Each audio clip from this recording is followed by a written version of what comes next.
Alors, l'objectif de cette formation en préparation physique pour les sports de combat, c'est de faire en sorte que les élèves puissent appliquer immédiatement ce qui est vu dans les différents modules. Qu'au-delà des aspects théoriques, ils sachent préparer réellement leurs propres combattants, car la formation permet d'allier théorie et travail de terrain. On sort du concept, on doit mettre en œuvre une préparation dont on a la charge.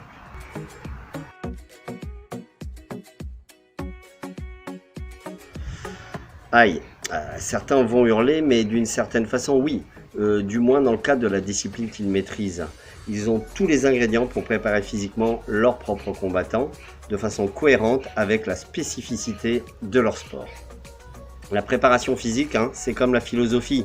On peut piquer les phrases des autres et paraître particulièrement intelligent lorsqu'on en parle, mais lorsqu'il faut concrètement préparer un athlète, mieux vaut avoir une parfaite adéquation entre les paroles et les actes. Sinon, il y aura des déçus, et à commencer par les combattants.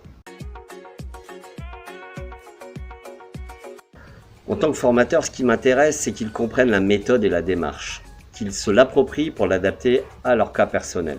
Il faut qu'ils sortent de ce qu'ils lisent ou voient sur Internet.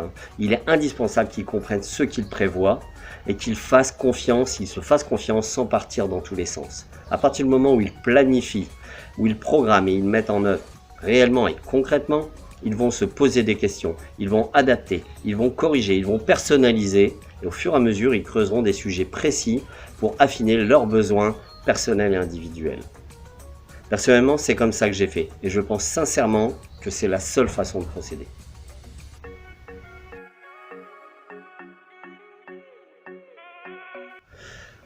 Parce qu'elle est le fruit d'une longue démarche personnelle, comme je le disais précédemment, en préparation physique, je suis parti d'un besoin. C'était celui de préparer mes combattants, dont le niveau individuel augmentait et dont les seules qualités technico-tactiques ne suffisaient plus.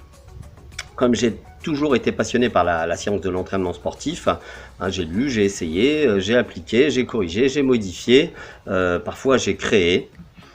Et surtout, j'ai aussi beaucoup échangé avec des préparateurs physiques de terrain.